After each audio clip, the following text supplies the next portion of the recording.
I really can't keep playing the game Life After anymore. The reason is simple. I can't beat others. Whether it's in PvP or PvE, the gap in stats between me and other players is not just a little bit. As a light spender, I can't even clear the dungeons. Now, some people might ask, "Streamer, Life After is really fun, but it relies too much on stats. Are there any fun survival mobile games that don't require a lot of spending?" The mobile version of OnceHuman has finally been scheduled for global launch, and it even brings a no-pay-to-win agreement. Since the mobile game hasn't been globally launched yet, I went to try out the PC version first to get a glimpse of it. Now, let's see if this game is really as non-pay-to-win as the agreement claims. First of all, the graphics of this game are really good. At least on the PC version, it makes you feel like you're really in the game, and the whole post-apocalyptic atmosphere is very strong. Especially that monster on the bus really gave me a fright. And there's this boss that looks like a siren. It looks really big and scary. Fortunately, I have a butterfly on my back called the Butterfly's Emissary, which I can summon to fight alongside me. Otherwise, I'd be really scared to face it alone. Besides the Butterfly's Emissary, there are many other deviations like this. Players can obtain them by defeating specific enemies or completing certain tasks. After getting them, players need to train these deviations and unlock their special abilities, which can then provide buffs for the players. It seems quite interesting.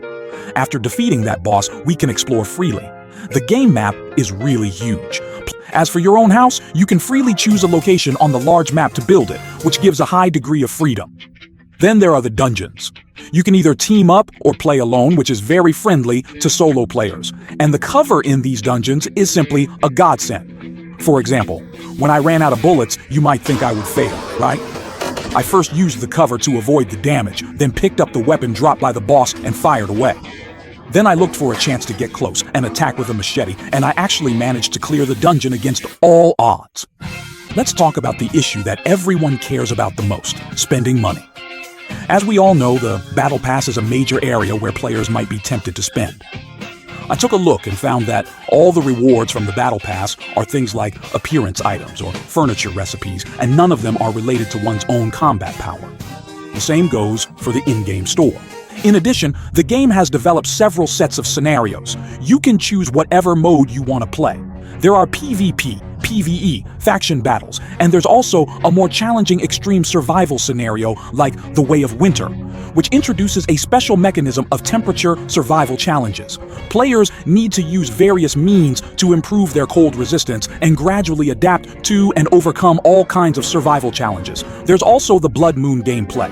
No matter what type of gameplay you like, you can have a great experience. This is the kind of post-apocalyptic survival game I want. When the mobile version comes out, my friends who don't have a computer can play with me. Finally, let's look forward to the launch of the mobile version on April 23rd. That's all for this video. See you in the next one.